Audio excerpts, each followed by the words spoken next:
Hi there, it's Louise of Timeless Craft Mama, and today I'm sharing a scrapbook layout process video created for Scrapbook Boutique.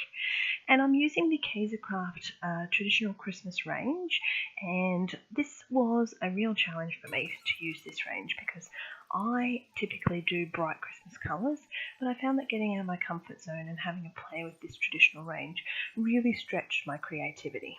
So what I've done is I've started with some red cardstock to match the colours of the collection, and I've taken this square of paper and cut it in an 8.5 by 8.5.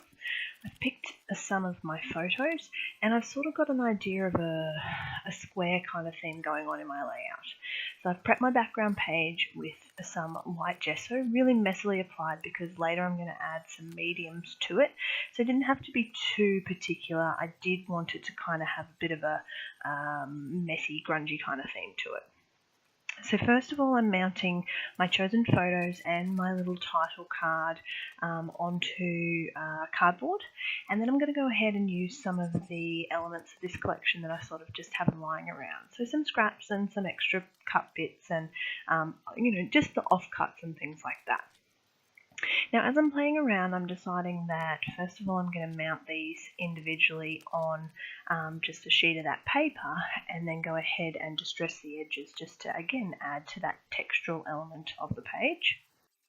And of course you've seen me add the cardboard to the back as well. Now, I found that while I was creating this page, I was getting a little bit overwhelmed by all of the elements that I had just sitting around. So I wanted to go ahead and take some of these scraps and cut them into all individual sizes and different textured elements so that I can start building the smaller layers around these little clusters.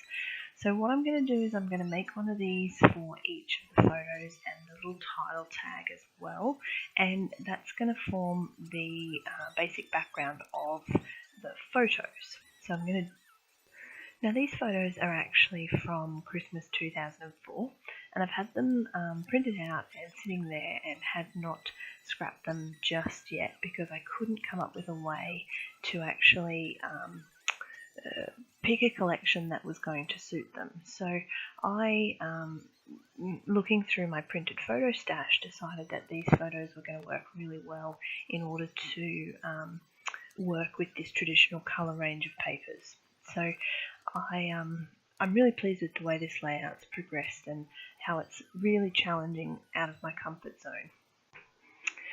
Now that I'm happy with those little clusters that I've got going on, I'm going back to my background page and I'm going to add some cheesecloth into the back of those layers. Now the cheesecloth I'm attaching with some matte gel just to give it something to stick to, and off camera I'm actually going to go ahead and also I'm going to attach these layers with just some double-sided adhesive because it just reinforces the page. I've had a couple of layouts recently accepted for publishing in a magazine, and I found that anything that's not attached properly when you post it, whether or not it just gets damaged in transit or what, I'm not sure, but some of the elements do get a little bit moved, let's say. So especially things like your alphabets and anything that's not really adhered properly. So I have tended to start doubling up on some of my adhesives, things like using the double-sided tapes, and then to also use like a matte gel or a tacky glue as well. Now I've gone ahead and added some elements from a sticker sheet, and as I said off camera, I've stuck all these elements onto the layout, and I'm going to go ahead now with my distress crayons and just add some colour around the photos.